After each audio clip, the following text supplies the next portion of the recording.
shirini safari anza ya kutunganisha kama Wakenya. Twende tukiuke, let's go beyond, let's go beyond, let's go beyond. Mimi na wewe tukibuni kazi nzuri ya kujivunia. Let's go beyond, let's go beyond. Kujivunia tumaini twaelekea kesho pamoja.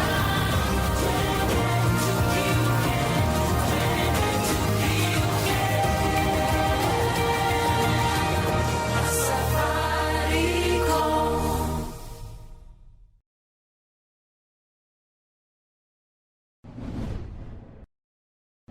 Good morning, ladies and gentlemen, and welcome to the financial results announcement for Safaricom PLC for the full year 2020-21.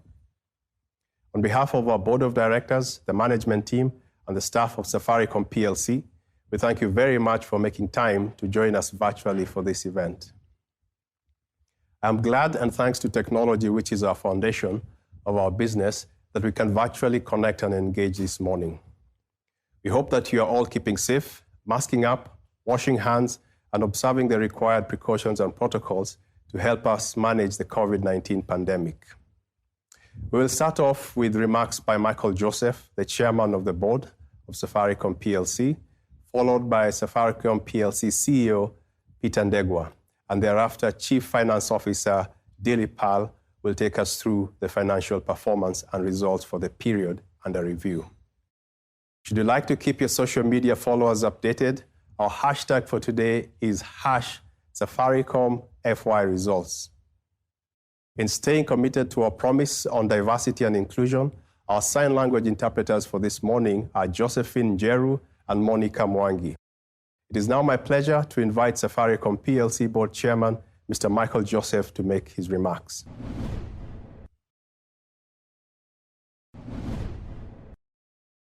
Thank you, Steve. Fellow shareholders, representatives of the investor community, the board, management, and staff of Safaricom PLC, members of the media, and the online community, good morning. Thank you for joining us this morning as we announce our full year results for the financial year 2021, ending March 2021. As I mentioned during our half-year results 6 months ago, we have operated this past financial year under very extraordinary circumstances. We started the financial year in April 2020 under government-imposed lockdown, and we closed the financial year in yet another lockdown. During the year, the board closely followed the management's actions in order to ensure the well-being of our staff and customers. This included enabling and authorizing staff to work from home and taking preventive action in our shops to ensure our staff and customers remain protected and safe.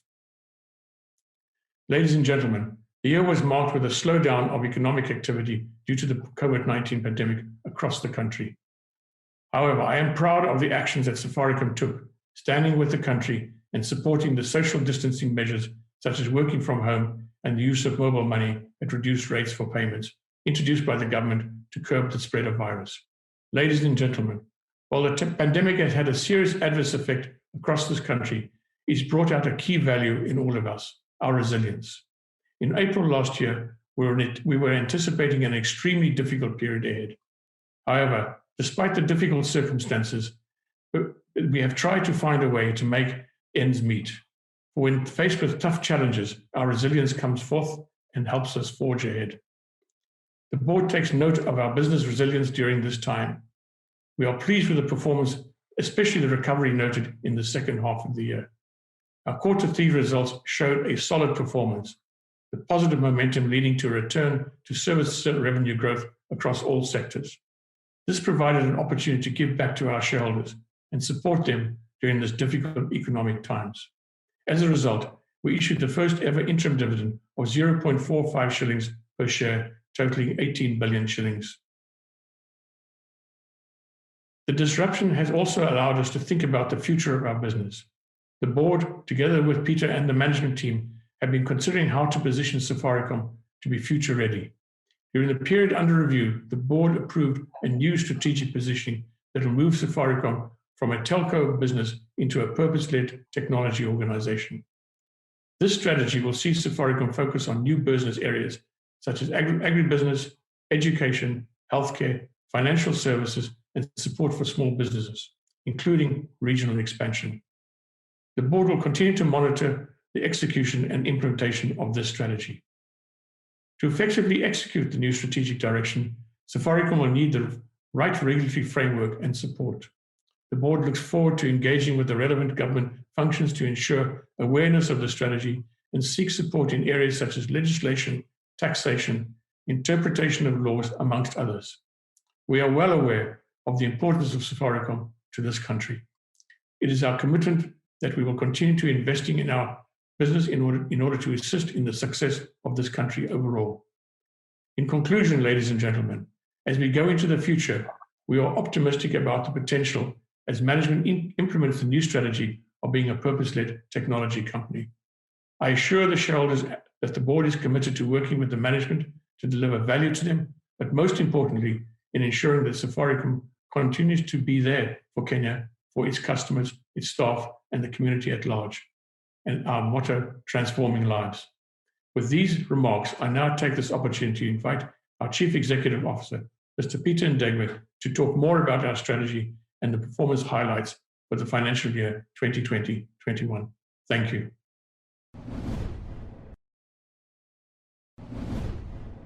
Thank you, Michael.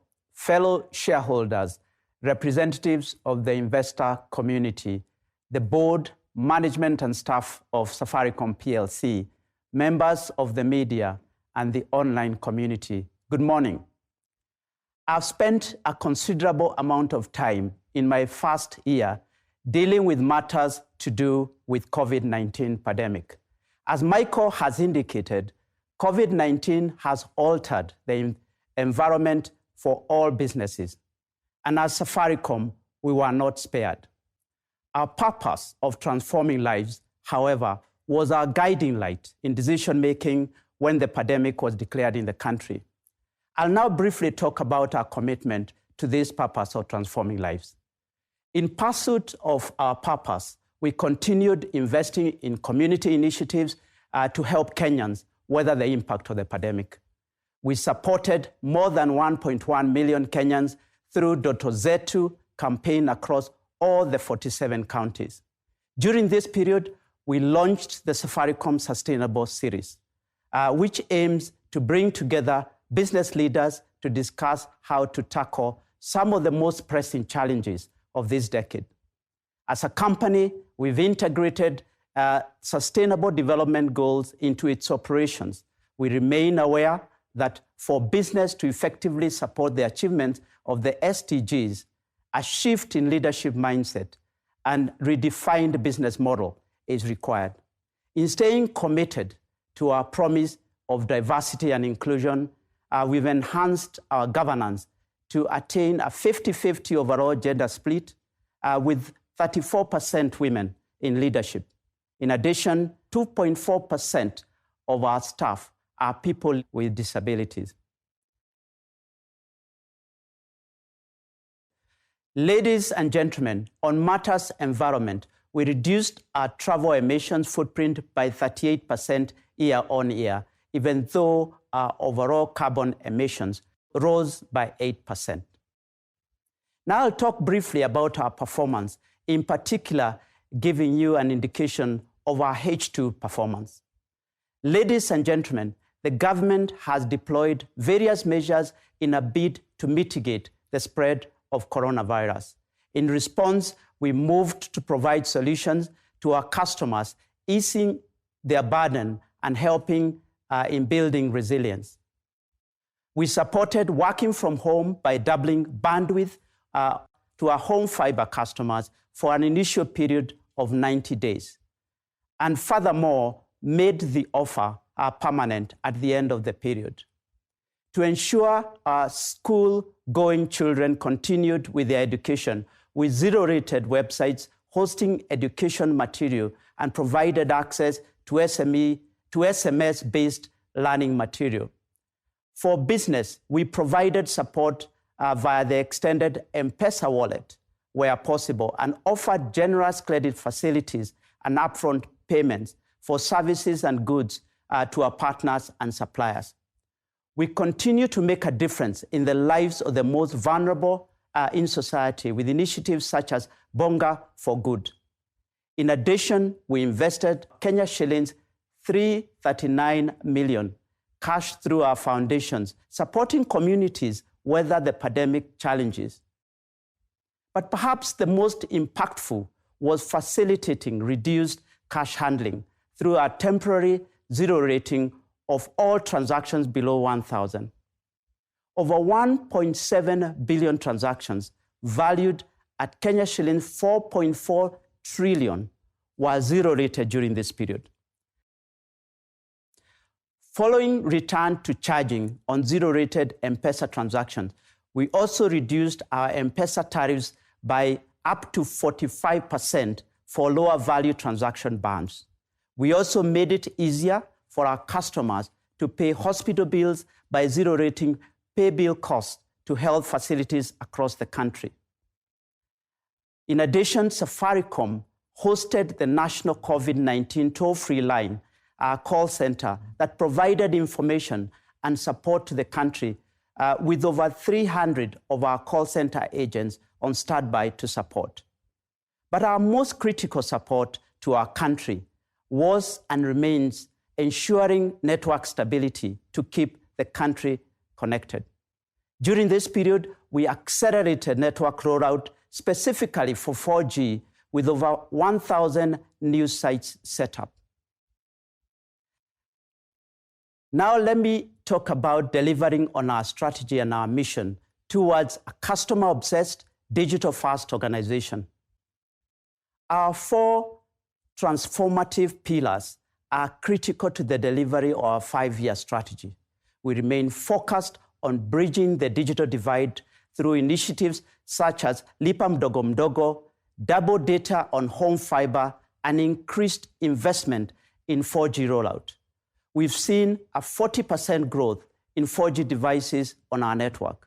This growth is driven primarily by accelerated 4G network investment and Lipa Mdogo Mdogo propositions, which supports our customers in acquiring entry-level smartphones by paying as little as Kenya shillings 20 a day. From our regulators' data, we are currently holding about 69% voice traffic share and 36% for fixed data subscriptions. We continue to be the technology partner of choice for business by offering relevant solutions. This segment has grown by 6% year-on-year to 726,000 customers. To support our micro and small and medium-sized enterprises, MSMEs, we introduced Poshi la Biashara, M-Pesa Business App, the Business Manager, Merchant Transacting Till, and self-onboarding process. We are set to launch the M-Pesa app for the rest of the customers in the next few days. Our growth strategy is also driven by cost leadership. In the reporting period, we delivered 6.9 billion in savings by driving a cost optimization journey, and we are doing this in order to fuel new growth areas. I'll now briefly touch on our strategic focus on digital transformation enablers. We've started the execution of our strategy in line with our goal of becoming a purpose-led technology company. To support this goal, we are evolving our organization model in order to become a truly agile organization. We are transforming our ways of working in order to sustain customer agenda and achieve deeper employee engagement, create a more intimate connection with our community, and deliver more value to our shareholders. In terms of our business ambition, we've launched the M-Pesa Africa joint venture, partnered with Google and Facebook for device financing. We are also leading a strong consortium and have submitted a bid as part of the competitive process for Ethiopia. Should we be successful, This will allow Safaricom access new growth opportunities for the long term. We are on track to deliver our ambition to deliver 100% 4G coverage, which is currently at 94%. And earlier this year, we launched 5G trials, which will continue to drive the digital propositions that we want to offer to our customers. We continue to leverage on data and analytics to drive growth and usage through personalized offerings. In terms of our underlying KPIs, we see continued improvement. So despite the COVID-19 disruption on our business and the economy, we've seen a recovery trajectory on our underlying KPIs, particularly in the second half of the year. This growth is attributable to sustained investment in our network and our customer engagement. The trajectory realized in these KPIs is also a positive sign of business resilience and opportunities for future. Let me now talk about our performance in the context of our earning guidance. Ladies and gentlemen, we've faced quite some turbulence here in the past 12 months. However, our business has delivered on the higher end of the guidance range, generating solid returns to our shareholders. We've achieved an EBIT of Kenya shillings 96.16 billion, ahead of a Kenya shillings 91 to 94 billion guidance range. We continue with our strategic investment in our network, achieving a capex or investment of Kenya shillings 34.96 billion, in line with our guidance of 35 to 38 billion for the year. Our intention is to continue to drive smart investment aimed at delivering on our target coverage, enhanced customer experience, and business continuity in key performance indicators. At this stage, therefore, I want to welcome Dilip Pal, our new CFO, to take us through the numbers in great detail.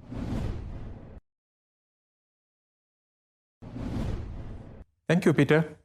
Hamjambo mabibi na maboana. I wish to welcome you all to our FY21 full year results announcement. I hope you all are keeping safe, and thank you for taking time to join us this morning. Before I start, I would like to remind you that the presentation materials will be available shortly on Safaricom's website. As Michael and Peter noted, we are operating under extraordinary circumstances, and the effects of this pandemic are far-reaching, including its impact on our performance for the period. I will now take you through this in a bit more detail. The impact of our response to COVID-19 in zero-rating M-Pesa transactions weighed heavily on our performance. However, we saw gradual recovery in half two, with service revenue posting 4% year-over-year growth from a decline of 4.8% in half one. EBIT was flat in half two from a decline of 10.5% in half one. We will unpack this a little more in subsequent slides. As Michael said earlier, faced with tough challenges, our resilience came forth and enabled us to force forward. Our strong balance sheet has allowed us to continue to make significant and important investments in the business to support its sustainability for the long term. I am pleased to note that through the cost leadership pillar of our strategy, we were able to yield cost savings that helped alleviate the pressure on EBITDA margin. We saw OPEX reducing 3.2% year-on-year, driven by smart procurement, digitization, and operating model transformation. I'm also happy to note that our continued focus on providing relevant products to our customers yielded a 9.9% increase in our one-month active subscribers for the period, with customers growing across all revenue streams, as Peter noted earlier. Now, looking at service revenue in a bit more detail, as the chart on the top left of the slide illustrates, there was a marginal decline in service revenue, mainly attributed to voice and M-Pesa revenues. I'm happy to note that mobile data and fiber to home growth nearly offset the decline in voice and M-Pesa in the period, which we will speak a bit little later. Fiber to home performed very well for the period, driven by increased demand necessitated by working and schooling from home. The graph on the bottom left demonstrates voice performance was under significant pressure in half one.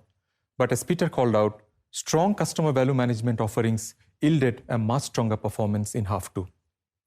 Moving across to the right of the slide, you can see that our service revenue profile has changed in this period, with M-Pesa now accounting for 33%, down from 33.6% last year. Of course, impacted by free fees in P2P transactions in this period. Of interest is that M-Pesa bounced back in half two, contributing up to 35.4% of service revenue compared to 33.5% in a similar period last year. We continue to see growth in the profile of mobile data and fiber to home, now contributing 17.9% and 1.4% respectively. The chart on the bottom right of the slide reiterates that we saw a lot of pressure in the first half with some recovery in the second, and we are encouraged by this momentum as we move into the new financial year. Now, to look at M-Pesa in a bit more detail, transfers was the most impacted segment within our portfolio, posting a year-on-year decline of 15%. As I called out earlier, the decline is driven by the zero rating of transactions, which affected transfers and payment withdrawals recovered in the period from a decline in half one, attributed to the first quarter movement restrictions. On a positive note, international money transfer continues to perform strongly, growing 54.3% year-on-year. The last bucket in this graph is lending, which performed very well for the period, driven by Fulija. In half two, we observed improved M-Pesa performance, as you illustrate in the bottom left graph. From a decline of 14.5% in half one, M-Pesa performance improved to a growth of 10.1% in half two, year-on-year. Looking at the graphs on the right-hand side of the slide, you can see a V-shaped recovery pattern across all main revenue streams, which is encouraging. It is driven by an easing of restrictions, opening up of the economy, continued innovation of our offerings, and a shift in consumer behavior more towards cashless transactions, a behavior we hope will remain in the future.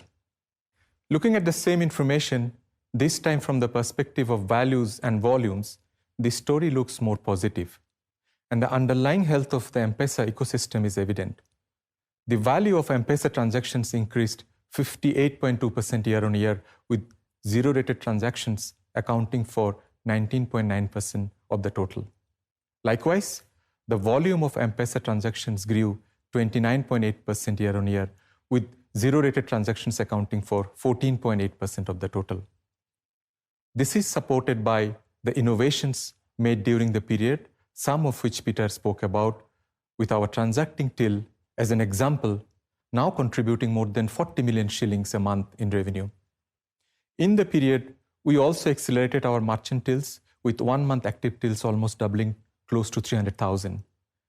The strength of the underlying KPIs, along with the innovation pipeline, will ensure that we are well positioned to drive recovery in M-Pesa as we continue to expand the number of use cases, enhance our offerings, and drive convenience for our customers. Just to note, more details on M-Pesa performance can be found in the booklet on our website. Let me now move on to mobile data, where, as digital adoption accelerates in our market, we are pleased with the commercial progress we are making. Looking at the top left of the slide, you can see consecutive growth half on half, with an overall year-on-year growth of 11.5% for the period. Moving down the bottom left, you can see that growth is driven by enhanced 4G coverage, content aggregation, and device financing. We continue to drive the 4G penetration strategy through device financing, with over 200,000 devices sold under this program. Looking at the box on the top right of the slide, you can see bundle customers grew faster than overall customers at 12.4% year-on-year. Similarly, you will also note that data customers consuming more than 100 MBs and active 4G devices grew at a much faster pace of 19.6% and 39.8% respectively, signifying an increase in data penetration in the period. Looking at the box on the bottom right of the slide, you can see that while the effective rate per MB has continued to decline, the usage per subscriber has continued to grow, and at a faster pace. Thus, overall ARPU for the period increased 3.7%. Now, moving on to fixed data, as I mentioned, we are very pleased by the strong acceleration of our fiber to home business, which benefited from the work and study from home shift. This was the main growth driver for this revenue stream, growing 49.1% year on year. Moving across this chart to the right, you can see that fixed enterprise did not perform so well, impacted heavily with the closure of offices and some customers downgrading their packages. We have, however, seen a significant increase in the number of customers, as can be seen from the graph at the bottom right of the screen, mainly driven by SMEs taking up our LTE offerings. However, this customer uplift is offset by ARPU erosion from a lower value offering. This customer segment remains a key focus for us as we expand our customer base beyond the larger enterprise space. The graph on the top right shows good momentum on home customers and also penetration, now with more than 50% of the homes passed being connected. Ladies and gentlemen, as I called out earlier, earnings before interest and taxes recorded a decline of 5.3% year on year in the period, and a 3.2% on an underlying basis adjusted for one-offs. The decline was driven by the loss of revenue from the zero rating of M-Pesa transactions, which put pressure on our contribution margin. We have also seen a shift in consumer behavior around M-Pesa, with deposits and the associated commission actually growing in the period. More details on the breakdown of our costs can be found in the booklet on our website. Moving across to the right, you can see a significant OPEX saving as the business focused on cost leadership to help mitigate the impact on our top-line performance and some of the adverse cost movements in the period. Thanks to a sustained operational efficiencies, we continue to observe improved OPEX intensity, reducing from 18.2% in FY20 to 17% in FY21.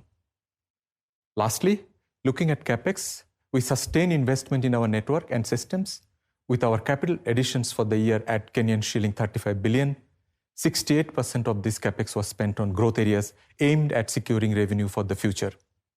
We continue to enhance our network in support of traffic growth, coverage and experience, and investing in our IT capability. For example, in M-Pesa, where we rolled out the latest version of the platform to facilitate faster product rollout and easier integration of APIs. I will now hand back to Peter, who will take us through FY21 dividends, guidance for FY22, and some concluding remarks. Thank you, Dilip. Ladies and gentlemen, I'll now talk about our proposed dividends. As you've seen from the numbers, we've not been spared from a tough operating environment, as evidenced by the dip in our service revenue, earnings before interest and tax, and net income. Despite this, we are committed to investing in the business and maintaining a consistent dividend payout ratio in line with our current dividend policy. During this period, the board declared for the first time an interim dividend of Kenya shillings 0.45 per ordinary share held, amounting to Kenya shillings 18 billion. The final dividend per share of Kenya shillings 0.92 dividends per share, amounting to 36.86 billion, has been proposed by the board for approval at the next annual general meeting. Let me now talk about the financial year 22 guidance. Whilst we anticipate facing subdued operating climate in the short term, and as we recover from the impact of the pandemic, our business is well placed to cope with the challenges arising from the pandemic. We are hopeful that the global and local efforts to stop the spread of the coronavirus through prevention actions such as vaccination will have a positive outlook for the mid to long term. In the meantime, we continue to leverage our strong balance sheet as we implement our new agile way of working that will ensure our total focus on the customer and build a stronger and more resilient business for our employees and all our stakeholders. As such, our guidance for the financial year 2022 is at the range of Kenya shillings 105 to 108 billion for earnings before interest and tax. And for capital expenditure, our guidance is in the range of 40 to 43 billion. So therefore, in conclusion, ladies and gentlemen, I want to thank the board for their support during my first year in office. I look forward to continued support as we scale to new heights to achieve even more value for all our stakeholders. To my colleagues, thank you for your hard work, your dedication, and your commitment, especially through this challenging year. Truly, you have embodied our purpose of transforming lives. I encourage all of you to stay on course as we go beyond on our journey to become a purpose-led technology company. To all our stakeholders, I thank you for your confidence in us. It is an honor to lead this great company into the next phase of our growth, and I'm excited to exploit the next opportunities that lie ahead. I thank you all for your time, and thank you very much.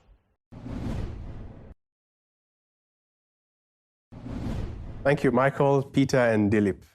Ladies and gentlemen, we have now come to the end of our full year results announcement.